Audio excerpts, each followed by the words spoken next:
Somebody's granddad. Yeah, you know what I mean? Yo, y'all look crazy, bro. Like HBCU collective. You can do it now. I am. Every week I'm buying something different. I immediately want to see if there's like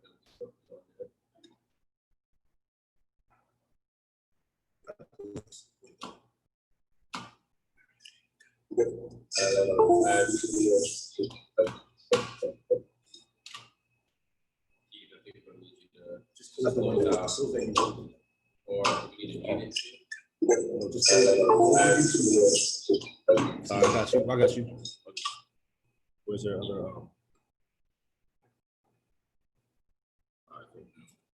Okay, and we are live. What's up, ladies and gentlemen? Welcome back to the Perspectives of Black Men. This is a live stream experience where we not only highlight a little bit about our lives, but we bring in on guests as well to talk about different topics from the lens of the Black American. My name is Kellen Scantlebury, and today we're coming to you live from Chelsea, Manhattan, inside Fit Club Physical Therapy and Sports Performance.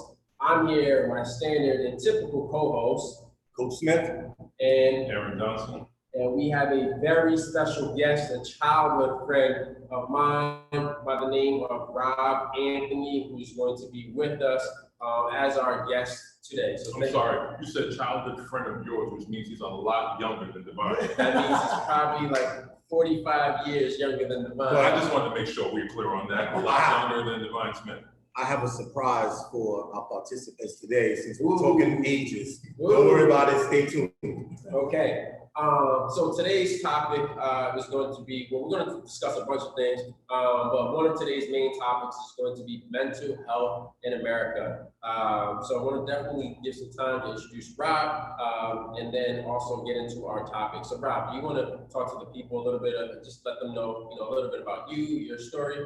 Yeah, absolutely. So I'm actually a right below the knee amputee. I was amputated at 10 months old due to a birth defect called fibula familia. And I had to overcome many obstacles and tragedies in my life to get to where I'm at and to reach the goals that I've always had in my mind. Life wasn't always easy. Victim of house fire, victim of abuse. And the only way that I was able to get through these endeavors was a positive mental attitude. So definitely want to expand a little bit more on the adversity that you went through and what made you or got you to this point today.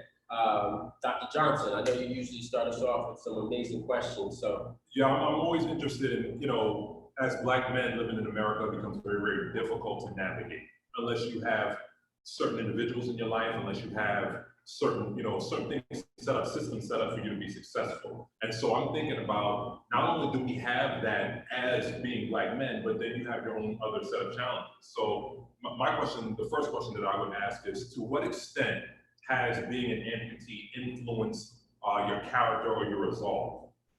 100%. So missing my leg used to feel like a curse. And even growing up, I used to feel, maybe this is the day that when I wake up, my leg will grow back, as a child. Now as an adult, I've built an entire career off of my disability, and it shaped me into the person that I am. There's a great quote by a woman that I look up to, Melissa Stockwell. She actually just shared it today. And she said, I've done a lot more on one leg than I could ever do on two. And that's how I feel about my life. I've been able to accomplish so many things, missing my leg, that this is who I am. It's a part of me. And I couldn't imagine myself any other way. So it's definitely my foundation. Wow. Do you feel you have to grind a little harder, almost like I have to show and tell, I have to kind of work a little extra hard just so I can show people I'm on the level? Absolutely, at everything. I've always felt like I've had to work extra hard at everything, in regards to at school, academics, sports, being in a relationship and having my confidence, feeling like, hey, would a significant other accept me and who I am? And so I felt like I've always had to prove myself. That's actually been a part of my motivation growing up, is just in my mind saying, I need to prove myself. It doesn't matter what the audience is to show that I'm good enough. And that ultimately turned it into a fierce competitor as I felt. Yeah, so just to back up that fierce competitive nature, Rob and I met in middle school at Lawrence Road Middle School, and he talks about, being an athlete. And when I first met Rob, I can remember vividly, playing basketball outside the school, and I didn't know that Rob had prosthetic leg at the time. Exactly. Like and you can give us a little bit more background as to, as a child, how you felt like you wanted to or needed to like hide that. But like, I never knew that. And he was just out there balling with us.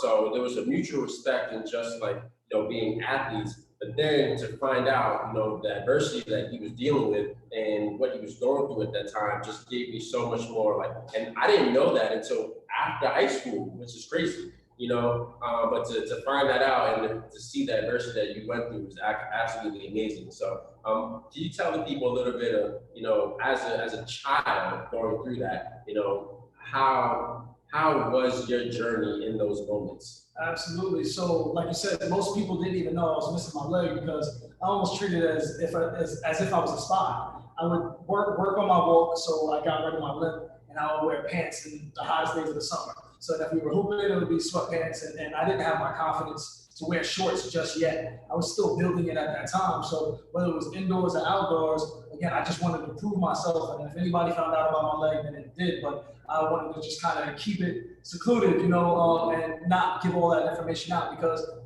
kids can be cruel, and I just wasn't comfortable in my skin and what I looked like and what had happened to me. So getting with guys like you, you were a superstar back then too, and just kind of doing your thing. So my objective was I got to keep up with everybody. You couldn't be the only light-skinned brother out there getting work, right? So I had to try to show up in any way possible and do my thing. So. That's great. Before you ask the question, Divine, I want to piggyback on that. I thought that's interesting. I think it's interesting that as a younger man, you kind of hit that. As an older man, it's Front Street. As an older man, there is no I'm hiding this. This is what it is, and you lead with it. When did that change happen? I'm sorry, I didn't want to hijack it, but I had to ask That's a great question. Don't make me go. So it's funny. I was talking to my wife last night about this, and because I've been working professionally in the industry and doing the things that I've been doing for coming up with about 10 years now. But I got my first opportunity. I got my first running leg. If you guys seen guys in the Paralympics with the blade, I got my first leg like that when I was 18. And I got introduced to the adaptive community. So I grew up playing with able-bodied guys just like everybody else. And when the first opportunity came to go play with guys who were missing legs, I was like, for what? Why? I play with guys with 2 legs and all the time. Why would I go do this? I actually looked down on it, and I didn't embrace that situation at first. And as I got older and realized it was my first I joined the first stand-up amputee basketball team, which is called AMP1. We sponsored by Nike. We were playing NBA halftimes, playing versus D1, D3 guys, and that kind of was the first gateway for me to know, hey, you know what? This is cool. Now I get a chance to showcase my ability. And then I started to kind of transform my leg and wearing it like armor, and this is my story. So I often say it was my test, and now it's my testimony. And now it's important to kind of show people it can be cold. Now it's the complete opposite. It can be freezing. I'm trying to wear shorts as much as I can. It's easier to adjust my leg. I like to show it off, and this is how I make my money now. So I love that.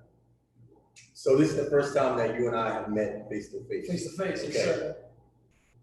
When we were on Mindset Movement that Saturday when you first joined, your energy and your passion was amazing. It was heartfelt and genuine. So my question to you would be, how, with your background, with the abuse that you went through, being an amputee, how were you able to be so passionate and push yourself for such greatness? Like, how do you do that? For sure, I appreciate that because the first time that we Oh, got and when I heard you, right, I said, this man's a giant. And then you walk in, and I told him, 5'11", and I mean, I'm talking about, I literally thought you were gonna walk in here, you're gonna be like 6'5". you're like the 20th person. I swear. You're like the 20th person. Like everyone who meets me, be like, yo, I thought you were gonna be whatever. And I guess, and that's just the aura that I give off. So it's actually really ironic because you literally look, 20th person I've heard say that to me recently.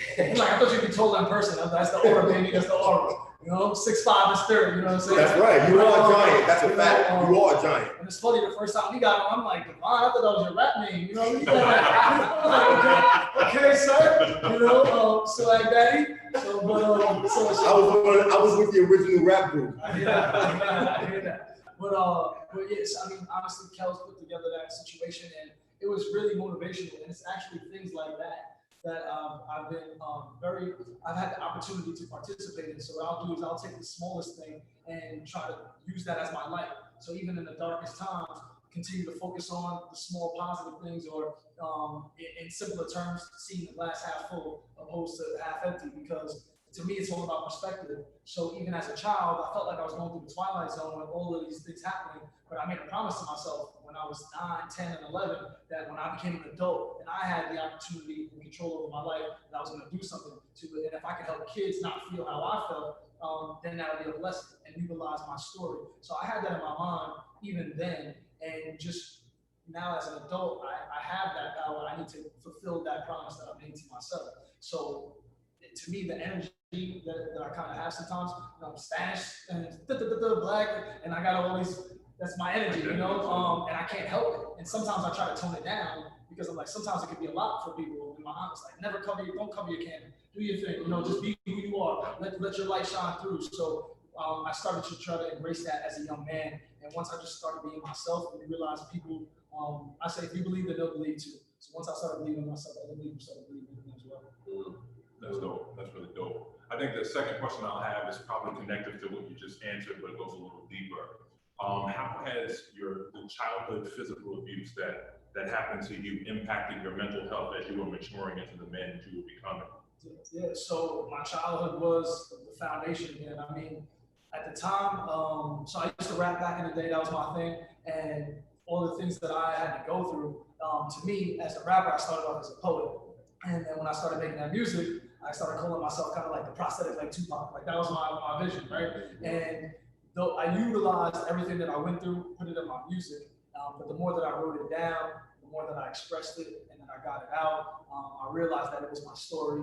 It was my story to tell. And once I got that and said, you know what, I'm living a movie. You know, my mom and I always joke and say, it's a movie, G. Since the day that I was born, it's a movie, just all the things that I went through. And once I started seeing that and changing my perspective, and say my childhood is what made me, you know, it's not what broke me. Then, you know, I turned that pain into strength and worked to my advantage. Yeah, it's kind of similar for me. So, and that's why when I listen to you speak, it touches me personally, because, you know, I went through abuse. You know, I went through living in poverty. I went through my parents, you know, struggling with their self-esteem. And I had to learn from their failures. I had to learn from what I didn't get, you know, and I use that as motivation to be a great father, to be a great husband, to be a great coach. And some of the things that you spoke about how you made it through your adversity and how you're planning and how you're working to give that back in the community is all the things that I embody, and that's why I'm on the perspectives of Black men. So I commend you for that. So I commend you guys for what you're doing. This is a great platform. You are 7 feet tall. That's right. Let's be clear. It's funny. 6 foot, 7 foot. People on the internet think I'm 5'11". It's hilarious. People are like, yo, I thought you were 5'10". I'm like, they're like, I meet you in real life, you're a giant. Like, all right, that's what made you think I was 5'10". It's because we judge people off of, that's how we are, the naked eye, right? Yep. That's true though. You know? That's true, because you have a very kind of like, your personality is not forceful and it's not forced, but it's powerful, it's strong. Yeah. And it's weird because on the internet, you can tell any story you want. And people can take from that story whatever they will, right? So with me being as big as I am, sometimes when I speak, everybody's like, okay. And then sometimes I can be laid back just giving facts, you know, giving the code, but it's just weird how the perception just goes for everybody. Many people have told me many times, I thought you were like 5'10". I thought you're so I didn't think you were that big. We walked in. First time we walked in the studio, Dr. Kels was working with the client.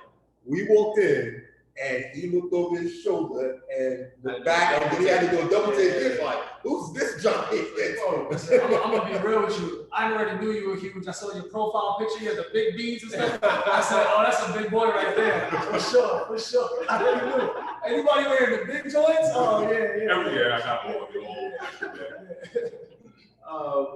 I don't want to go too fast forward, but speaking about your adversity and being having to go through getting a leg amputated, I think that's also giving you a major platform. You talked about having the ability to get that first, like I think it's a C leg, right? The running prosthetic. And Benny, who's on Movement and Mindset, was in Boston 2 weeks ago, saw you on an ad at a bank out in Boston, sent that to me. I'm sending it to you, just like, so we got a strong group over here. But you've been able to turn that into not only a lifestyle, but a career with L'Impossible. So could you explain to the people what L'Impossible is and what you're doing in the community? Yeah, I mean, 100%. The first thing that I would say to anybody, especially during this time, is that if you believe in something, then you should wholeheartedly commit to it. And one of the things that worked for me was volunteering my time. So anything that I did, I really started by volunteering my time. I work professionally in the prosthetic industry, so I cover the New York region. I'm almost like a case manager for amputees, if you will. The title is a community care coordinator, and I have 8 offices that report to me throughout New York regarding new patients coming in from the hospitals surrounding that area or the rehab facilities. And what I do is help patients post amputation, do support groups, gait training, balance. I work with therapists for people to overcome the physical and the mental aspect of losing a limb. And I did that first by volunteering my time. No one would offer me a job. And for 4 years. And then I started doing TV shows and more sports. And I had to literally build my resume in order to get my first opportunity at East Coast Orthotics Prosthetics, who I'm forever grateful to. They gave me my first salary position as a professional. They didn't even have a position, but they made a position for me because at that time I spent so many years building up my resume and volunteering my time. And same thing for L'Impossible as a speaker. For them, and now I'm employed by the largest prosthetic company in the world, which also made my legs as a kid, which is Hanger Prosthetics, which is I'm extremely grateful. Last year, they gave me my dream job, which allows me to run my business, L'Impossible, which is a motivational speaking and fitness business as well. And what we do is Kels has participated in my basketball games, and just the fact that what we do is show people that anything's possible. That's my mantra, and I truly wholeheartedly believe that because I've turned nothing into something. And I've done that all by imagination, all by hard work, all by being around good people. And again, seeing small light in the darkest places and focusing on that and not the negative. With L'Impossible, I've been able to travel around the world. I've spoken to over 100,000 people. I've spoken at Nike, CNBC, Marathon Petroleum, and hundreds and hundreds of schools. And it's been an honor because I did that again for 4 years for free before I ever got a paycheck. So I spoke for years for free. And I was at the time, it's so funny when you do things for free, you give up way more of your time. I used to be at schools for 8 hours speaking, 8 a.m. till 2:30 when they dismiss, 3 o'clock, do after school programs till 5 o'clock, and for free. And then my goal was to get my first paycheck by January 2017. I got my first paycheck October 16th. So the school called me and said, well, how much do you charge? And my mom, I'm like, I don't. But I'm like, so yeah, but I knew, but I already knew they did, and that was my goal. And but I had put in enough work at that time that I was 3 months ahead of schedule. And from there, everything just started taking off. And last year, I was able to clear 6 figures off of doing what I was able to do off of nothing. I don't have a college degree.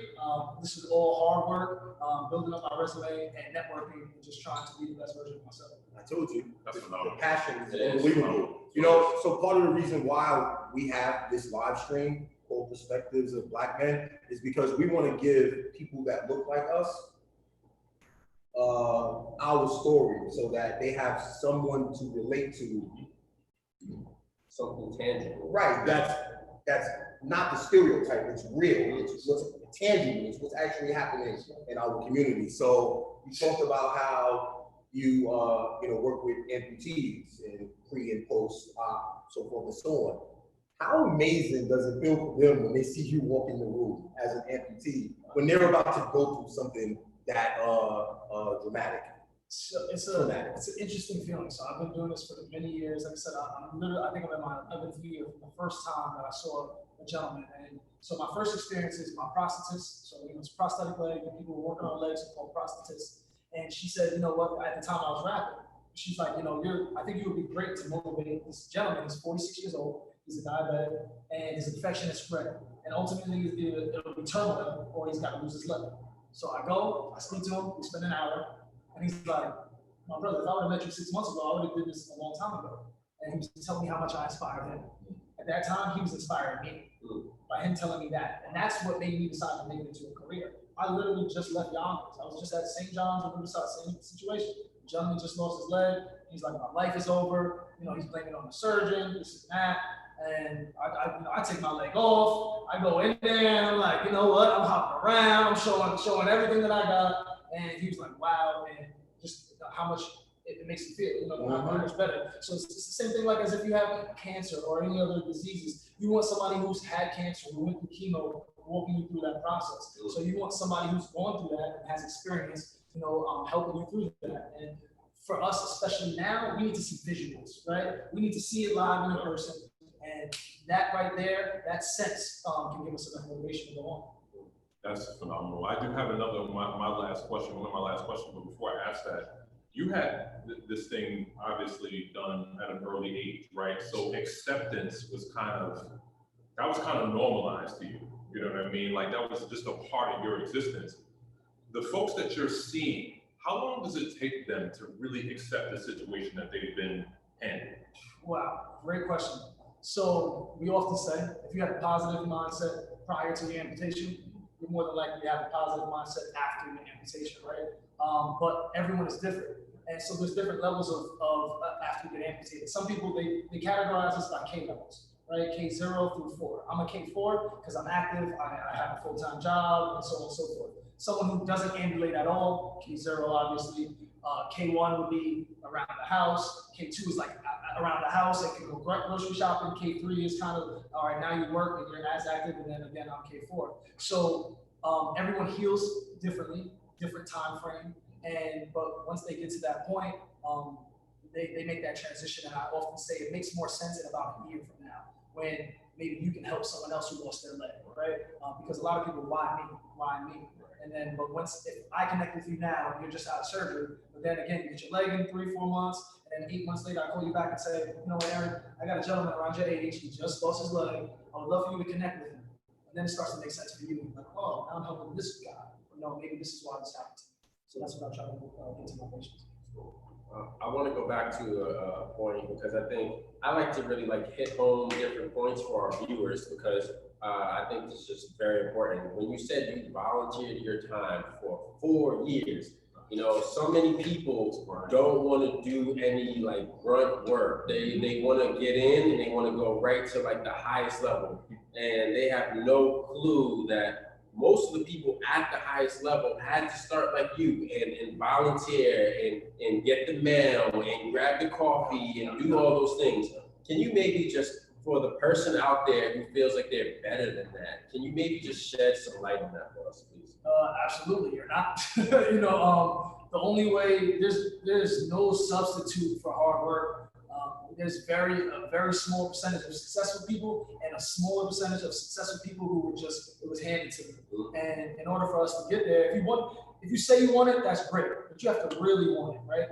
Eric Thomas is one of the people who I listened to throughout my career. And, a lot of the times, if you didn't get there, that means you really didn't want it that bad, right? Because or I'll use Will Smith. It's a Will Smith metaphor that's stuck in my head since I saw his interview, and he was saying, I might not be the best looking or the strongest or the smartest. He said, but you will not outwork me. So if we both get on a treadmill, there's 2 things that's gonna happen. Either you're gonna get off before I do, or I'm gonna die. There's no other in between, and so that's kind of how I see it, especially for taking on new projects and things. I'm like, oh, well, I don't have to be the best. I'm sure I'm good, but you're not gonna outwork me. I'll stay at 2, 3, 4 in the morning. I'll get up, I'll go for 2 hours of sleep and make it happen. And kind of I've always kept that focus in my mind, and volunteering your time, back to the point, is the way to get there. Because when you're doing it for free, I actually noticed that's actually the best time and the best part of the journey. That's when you love it more. Yes, I That's agree. where creativity is sparked the most. Once you get paid for it, you feel a little entitled, and that things are supposed to kind of come your way. And so I think that is actually the best part of the journey. So for our viewers here, if you have a goal or ambitious about something, just get involved, obsess over it, follow those things on your social media feed, do any and everything that you can to make that your life. And once you encompass that, it will encompass you. And that's what we all do. And that's why our perspective is so important. This man has 5 college degrees. Clearly, I'm doing something wrong, though. I'm just saying, this 5, gentleman right right? here is killing it. Clearly, you're giving us your story, and it's very obvious that you go above and beyond because you love it. This man built his practice from the ground up. He's got multiple locations, and his business is thriving and doing well. And in the midst of a pandemic, he exceeded his expectations, at least from the standpoint of what was going on with small businesses in our country. And I've been coaching basketball for over 20 years.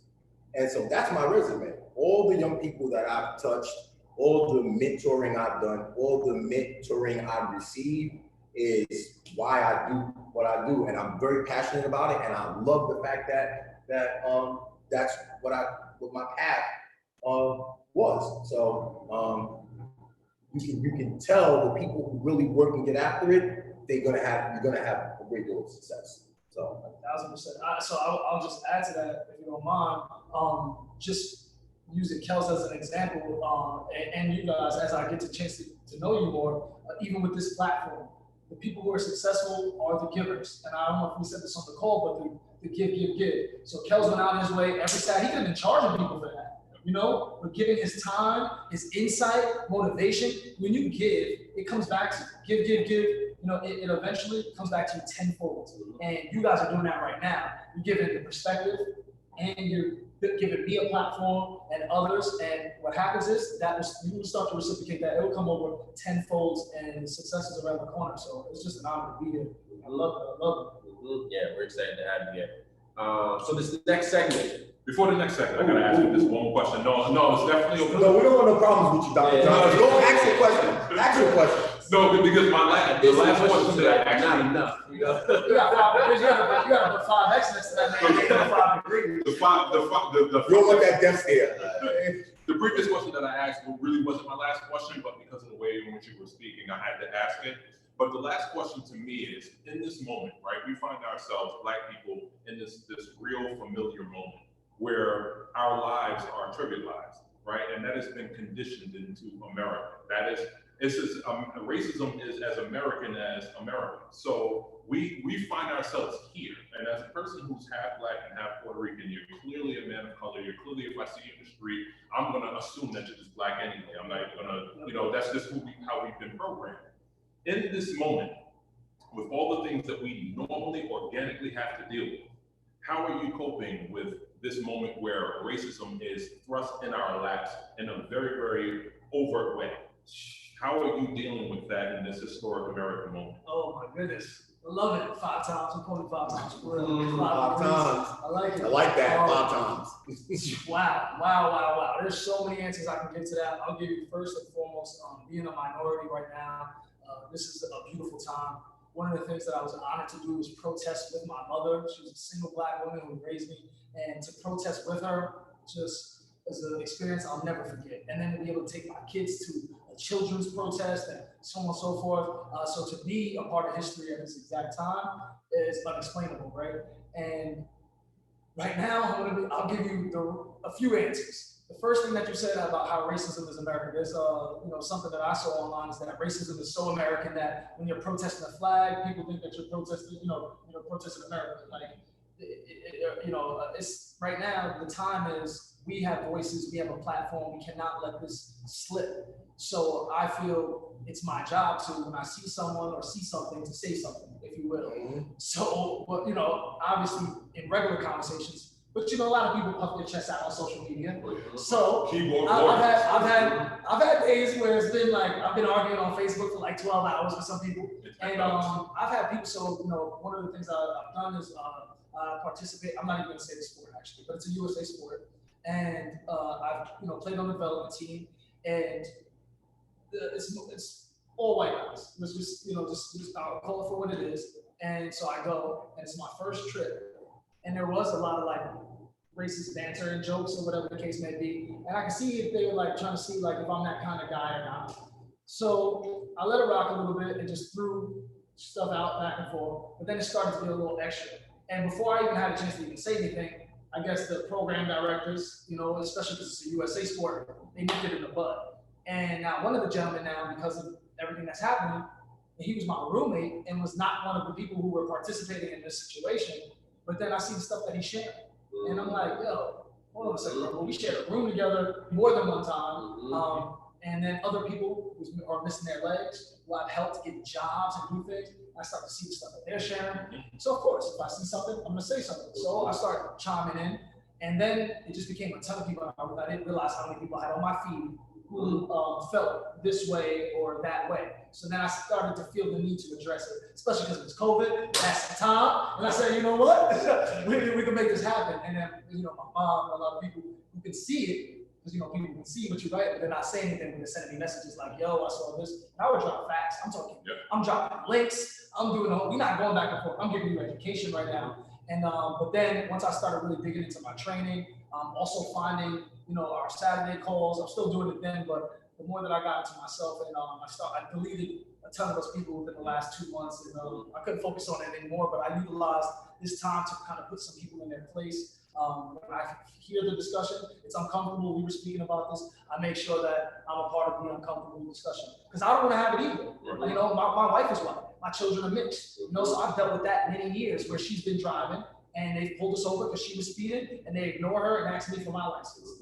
And my wife doesn't play that. She's Italian. She's like, she starts going off. But we've had I've been with her for 13 years and we've had many racial experiences because of, we're two separate colors. So. That's amazing that you pulled over and not be driving and they would ask for your driver's license. That happened to me in a taxi. Leaving in a Big House. taxi? They pulled the taxi over. I'm sitting in the back just working on my phone, sending emails, blah, blah, blah, this, that, and the third. They're talking to the taxi driver. Next thing you know, flashlights and everything go back to me. I'm like, bro, what are you talking about? I'm a customer. The taxi smells like weed. I'm like, excuse me? Oh, excuse me? Like, wow. So you're accusing me of like smoking weed in a taxi? Yeah. What about the taxi driver? How many people ride in a taxi? Like, not to get off the topic, but yeah, it's crazy what we have to do. It's crazy. And can I put a pin in what they were saying?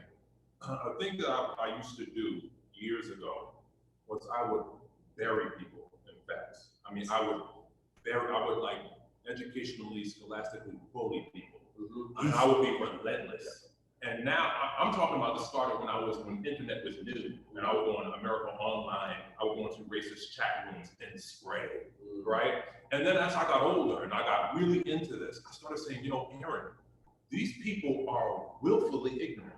They are wantonly obtuse. They will do what it is they're going to do. They will believe these things no matter if it's not rooted in facts at all. And I started to, whenever I started engaging people, I had a coworker, I had to teach, my mom used to always say, Aaron, teach people how to treat you. And so I'm training people, like when you say something cross, I'm coming. And I'm gonna come, I'm gonna be professional, cordial, but you're gonna know how you're gonna deal with me for the rest of the time we're together. And I remember a coworker of mine said, she said, my husband would love to debate you. I said, does he? And so in my mind, I said, no, ma'am. I said, no, ma'am. And she said, no, I'm serious. He would love to debate you. And I said, let me just make sure I underscore how this will never go. I said, what's the last book you and your husband read about race or racism? Got quiet. What's the last peer-reviewed scholastic article, scholarly written article about race or racism have you and your husband read? Quiet. I said, when have you or your husband experienced racism in America? Quiet. I said, so you need to tell me that your husband wants to debate me, a person who is a scholar in this topic and who's experienced it firsthand as a hyper-visible black man in America? I said, absolutely not. I said, if you want to have a conversation with me, be ready to learn and shut your mouth, or we're not having a conversation at all. He said it just like And that's that, by the exactly way. what I said. But that's how you drop it on them, because people don't understand. Yeah, Exactly. they don't understand. Ignorance is a disease. And you said willful ignorance, right? I'm so in love with my privilege, I don't care. I'm gonna maintain it at all costs, no matter if I have to defend a racist, a lunatic, psychopath, terrorist over a person who was unarmed. I don't care if I have to defend that, as long as I can maintain my privilege, that's what I'm gonna do. Right. That's what we are in this Yep, moment. that's where we are. If you have power, you're not trying to give it up. So, Okay, so before we get too deep, and we still gotta get into our topic of mental health, we have this next segment, started off at 24, now we're at the 35-second shot clock, right, for the college basketball shot clock. So it's rapid fire questions gonna come at you, right? And I just need you to answer the first thing that comes into your head. Give me 1 second. wait, so what am I doing? Words or? So I'm gonna ask the question, and whatever pops into your head first, you're just gonna answer. Let's Okay. go for it. Let's do it. All right. I like it. I like it a lot. 3, 2, 1. All right, what's your favorite music artist? Drake, If you could have a combo with anyone, dead or alive, who would it be? for music, And just anyone. combo of Will Smith and Tyler Perry. Okay, favorite sport? Soccer. Kobe or MJ? I'm gonna go with MJ. Knicks or Nets? Now Nets. Brandy or Monica? Monica. Sister or Moesha? Sister. Fresh Prince or Family Matters? Fresh Prince. Martin or Wayne's Brothers? Martin. Do you believe in God? Absolutely. Most influential person in your life? Okay. I'm gonna go favorite sport. Only one I didn't do was basketball. Favorite sport is basketball. That's always sport. The S got me, and it's the soccer. I like it though. That's I definitely can tell that you wanted to change that. You were really with that So one. I'm playing a lot of sports, and I'm doing triathlon right now, so it's like the I sports. know, but you're 7 Where's feet my tall. contract? You have to play. Impossible. That's a soccer. Listen, I know. If you're 7 foot, you have to play basketball. Okay? All right. Let's be clear. Okay? I love that. We've had some great conversations thus far, but now I'm going to really sink our teeth into mental health. Dr. Johnson spoke on this moment and what we're dealing with as Black men in this moment. You're out there speaking to young individuals, adolescents who just, had a huge traumatic incident that's about to happen or has just happened in their life. You're also speaking to people at the end of the lifespan, going through certain things with their health. When it comes to mental health, how do you help people get to a better space mentally? Man, that's a great question. So during this time, especially, I've been speaking to children, teenagers as young as 13, to people as old as approaching their 60s in regards to suicide, in regards to mental health, depression, anxiety, and trying to overcome these obstacles. The first thing is what I try to do is get away from the hows or the whys, because those questions are open-ended and there's no direct answer of why something might be happening to you, or how it happened. So focusing on what's important and what we can control, because the things that are out of our control, that energy, we can't expense that, especially as we get older. For the older people, we need to utilize all our time and energy on the things that we can control and that are right here in front of us. Also, because we live in this instant gratification age, we don't pay attention to the moment, the right now, as Dr. Johnson stated. And this moment is something I try to get people, especially the younger generation, to focus on: being here, being present now. And when you can do that, everything else almost becomes obsolete, if you will, because you're in the moment. You're not thinking about what's going on your phone or so on and so forth, or you're not 10 steps ahead. Because sometimes we'll overthink. We can think our things in and out of stuff before we even get a chance to do it, right? And we become our own worst enemy. So our subconscious, one of the biggest things that I've learned is that it's almost like a coach, right? So I feel like this is my coach in my head. I can't listen to everything he says sometimes, but I utilize him to get up, let's go. So like days that I feel like crap before I get out of the bed, I just tell myself like 10 positive words. You can do this, it's gonna be all right, you got this, literally. Even when I feel like I'm tired or I worked out too much, I'm like, man, I worked out, I'm feeling it this morning. Well, I don't wanna do this, or I got a meeting at 9 or whatever. You can do this, it's gonna be great, you're the best, you're amazing, and I try to give myself confident words. So I tell that to people. Tell yourself positive words, right? Look yourself in the mirror. Beat on your chest. Tell yourself you can do it because you are your biggest advocate. Self-advocacy leads to self-direction. And when you advocate for yourself, then you will find your place. And many people are searching because we need a purpose. We don't want to be stagnant as people. We can't be stagnant as people. That's when we get depressed. It's always got to be on the up. We have to be progressing. Whether it's slow, fast, everyone's at a different pace. But focusing on what you can control and being in the moment and just being as positive as possible. Sure.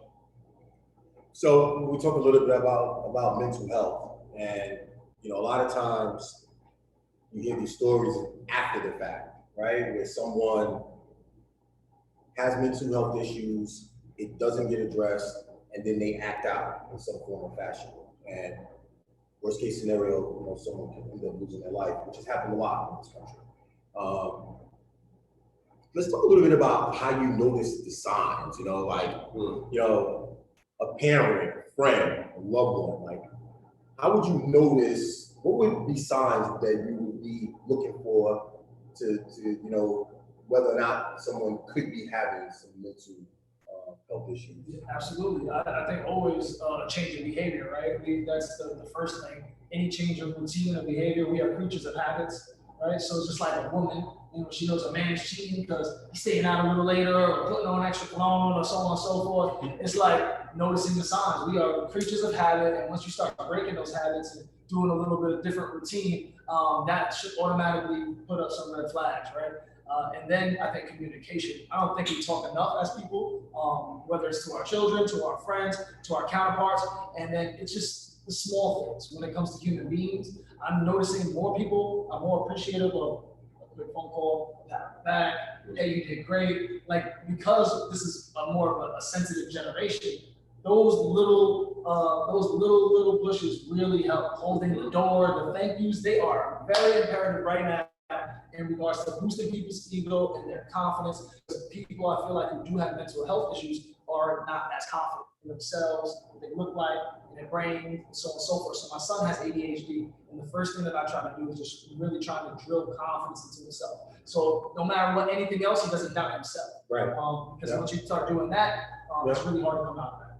I love when you just brought up your son. So I've seen clips of him like making baskets, and you guys haven't seen this, but he'll make a basket and dude will start like dancing and flossing on the floor. Like, then goes and plays D, gets a steal, goes to steal. He looks at his dad, he starts dancing and flossing. Yeah, that doesn't surprise me. It is amazing. It's not amazing because I'm on the court and I'm loud, as y'all know. So he's got the loud dad, and the son makes his basket, he's dancing, and I'm like, this is embarrassing. So Get back! Get back! It's so much fun to watch. I do have a question concerning mental health and wellness. Since we're here in that topic, we dealt with it a little bit in terms of how we cope with the racism that we have to that we're impacted by. But what does self-care look like for you? And do you advocate for self-care for the people that you're going to speak with and about their new situation? Wow. Yes, 1,000%. I mean, I'm gonna be honest, completely honest. I didn't realize how important it was until this time period that we're in. I think I was just, I'm a person that goes and I'd rather just put my head down and get it done, opposed to anything else. I'm not like to go to the doctor kind of guy, so working on myself wasn't something I always did. I'm like, I could maintain myself, but I don't know if I was consistently working on myself because a lot of times doing what we all do, we have to give so much of ourselves up, right? So now in this time period, I went through 6 weeks of depression prior to, because my wife is a nurse and kids were home and there was a lot going on. And then I had to start realizing how important it is for me to be at my best so that they can be at their best, especially in this time of need, because I'll just work it out. To me, it was just, I'll work through it, I'll work harder. All right, this is a problem, I'll just work harder. That's it. But when you're mentally not there, when your body's not you know, at its best, then you can't perform as well, and that correlates to your family, and you know, you don't want them to suffer. So ultimately, you have to take care of yourself. So honestly, getting back to just regular reading, hardcover books, a lot of motivational videos. We share a ton of those. Just being around good people, you know, finding things, you know, like our Saturday calls, and just trying to get into whatever I could to make sure that hey, I have something to look forward to. You know, so I needed that during this time. And then what I put in my body and what I feed in my mind. Definitely. Do you advocate for self-care for the people that you're talking to, the new amputees, or the amputee, you know, the different individuals from the, doesn't even matter the age, right? Like, a lot of us don't prioritize self-care. I'm one who never prioritized self-care. And my wife is like, Aaron, you gotta fall back and actually evaluate what you want, what things make you happy outside of us, you know, because I'm like, my family, as long as they're good, I'm good. And she's like, Aaron, she said, that's not healthy. Like, you used to play ball, you used to do a lot of things, you know, so now I'm starting to work out more, right? What are you telling me? Work out? A slight. Dr. John, you work out? Exactly. So what do you advocate for folks who are newly, you know, that's going to be life for them, and they're clearly going through something mentally? How do you So, advocate? so there's a few things that you guys just hit it on the head with it, but the first thing is, again, is finding what you like, because we all have different interests, right? So do you like music? Do you like sports? Do you like, you know, dressing up, you know, for young ladies? Do you like art, coloring? What do you like? And finding your interests is like the first thing that I try to tell people. What is it you like to do? Because if you like to do it, you'll get up to do it. You know, if you don't want to do it, you know, you're gonna make every excuse in the world on why not to do it. Right. But then the one thing that I always add is what we just said, is fitness. You know, we're here at the Fit Club. Fitness is everything. I think that's the key to, I've been saying this all summer, the key to mental health, depression, to beat any of these things is fitness. And when I say fitness, I don't mean going to lift weights or just working out. It can be sport. It can be beach volleyball on Saturdays with your girls. It can be basketball. It can be anything. Just movement, activity, any type of mobility. Because one of the prime times in our lives when we weren't thinking about anything was that 30 minutes at recess. You know what I mean? Like jumping off stuff we had no business jumping off of, creating new games, you know, just expressing ourselves and getting it out, you know, pushing girls, tagging girls, this and that. It's like, that's just a good time. So as adults, we don't have recess. So we need to create that for ourselves to just be able to get out that energy. And so that's a part of the self-care and fitness. So what I say is now, especially for the younger generation, you say somebody depressed or this and that, here's an antidepressant, here's some pills, you know, and I'm not even gonna say his name, but we grew up with somebody who, when we were in high school, and they got, you know, antidepressants, and they changed them, they haven't been the same since. And they were almost like an all-star person that I thought would have been in the NFL and so on and so forth. And so I see the changes that these things, you know, that they do to people, and for some people it might help. But I encourage anyone, before you start taking drugs or taking some prescribed pills, work out for 3 days a week, or join a sport club, or, you know, do something. Do activity for 30 minutes a day for 3 days straight, and then tell me how you feel. You know, tell me those endorphins aren't going off. Tell me your brain isn't creating serotonin, which is in the pills, you know, that they're trying to give you anyway. You know, so yeah, that's what I always try to gear to, especially this time. It's why It's why I always loved basketball. It was always my escape. When I stepped in between those lines, it didn't matter. My coaches were yelling, what I was going through with my teammates. That was my time to get all of my aggression out. This basketball. And when the pandemic hit, the first couple of weeks, I'm trying to figure out what I'm going to do with myself because of this new norm. And I came from my bedroom into the TV room for 2 weeks, watched TV, I ate food. And then after that 2 weeks, I started to feel myself, my impulses started to like really to affect me. And I said, okay, you gotta get yourself into a normal, regular routine. So I built a playhouse, I worked in the yard, I fixed the bathroom, the back screen door. I did things to keep myself active because I needed that for my own mental health. Yeah. So I think we are given a ton of game. So I just want to recap some of the game that we're given. So we talked about mental health, right? We talked about science, right? We said changing behavior is a major thing that we want to look out for as parents with our kids. As kids with your parents, you know, sometimes there's kids who have parents who are suffering from mental health, right? We have to be able to watch from both sides. We spoke about when we start to see these things, right? We said we wanted to talk about positive affirmations, positive talking, right? Telling yourself, 10 positive words before you get up out of bed. We talked about adding fitness into your life, movement into your life. Is there anything else that you want the people to know, take away if they're suffering from like any sort of mental health issues? So I mean, I think we hit it all on the head. The last thing I'll say, metaphorically speaking, which is what I found during this time, is the butterfly. And the butterfly, because of the beauty that it displays out of the cocoon. And right now, I feel like we are in the COVID cocoon, as I've been calling it. And we've been confined to our corridors and the places that we can go. And things are opening up a little bit more now, but we're still not there yet. And when we're in this cocoon, I think it's important for us to work on ourselves, do things around the house, exercise, create new ways to be better. And I think that the fact that when you do that, and we're in that caterpillar stage, again, once we come out of this, we'll all be able to fly high by this platform because of the things that we've created, and they're not given to us. All right, well, we'll find a way. And that's exactly what we're doing now. And once we come out of this cocoon, the people who did do the self-care and worked hard, then they will fly high. So that's why I'm calling it the COVID cocoon. For sure. I think that's real, because I was having a conversation with someone today, and it was like,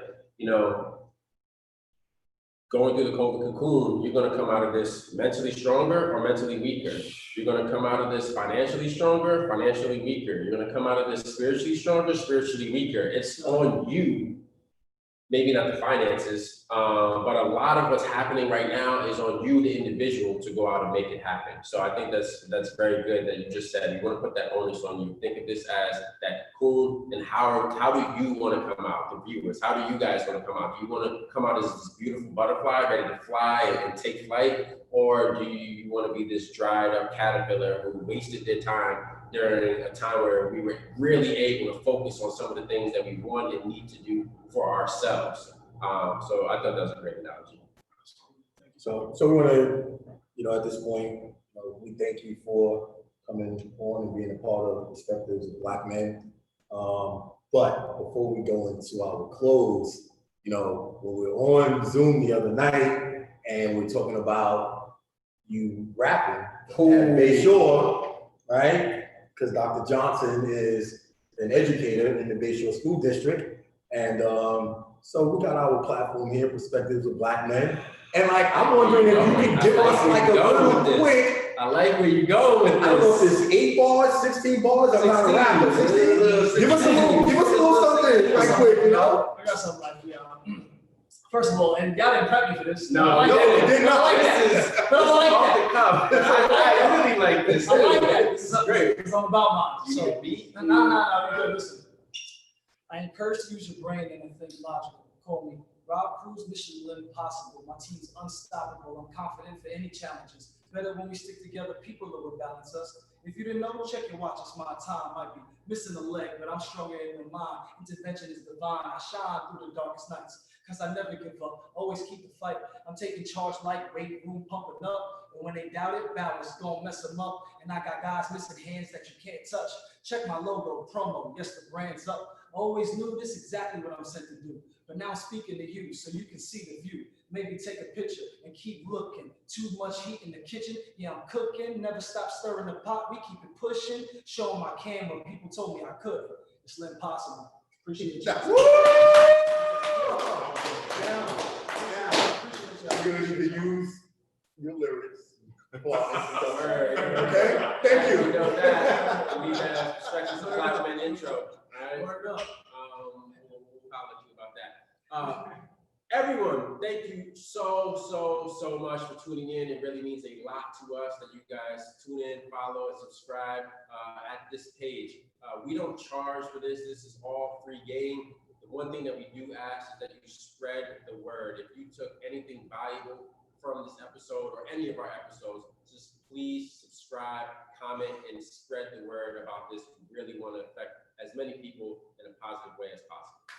So I'm going to take my time to highlight something that I've been thinking about doing since last week. You see the sign behind us? It says happy birthday, right? Now, everyone knows that Dr. Johnson likes to call me an old man on this platform as much as possible.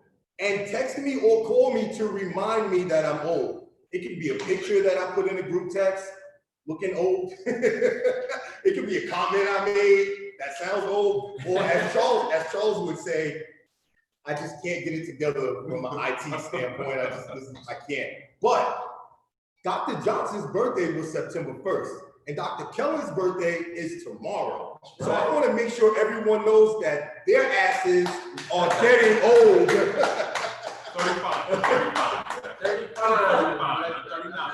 That's my time. That's my I time. like it. Well, happy birthday to you, Joe. Thank you. Dr. Johnson? Yeah, I'm almost there. I'm almost in your category, right? I don't know. By the time I'm in your category, yeah. Okay, so hopefully you're still here on this earth. So I'm Dr. Aaron Johnson. You can find me on IG with Dr. That's Aaron, AARONDD Johnson, or you can find me on Facebook at Aaron DD Johnson as well. Okay, it is Kellen Scantlebury. You can find me at Dr. Kells, Dr.Dr.Kels on Instagram. Also, you can check us out, fitclubny.com is the website. You guys can check out Live Possible, anything on any social media platform, or robertanthony.speaker. And my quote that I want to leave you guys with is, let the fire inside you burn brighter than the fire around you. Bro, I was gonna save you for last. I didn't want to think I was last. Everybody went. Everybody went. No, he's You okay. go. I use my time to highlight old ass men. But I will say that you can reach me on my platform. My website is diverseskilltrainingny.com. You can reach me on my social media handle, which is diverse_skill_training. That's it. All right, until next time. Peace. I gotta go. It's been real. Peace. Old man, peace. Gotta go. Yeah, love it. That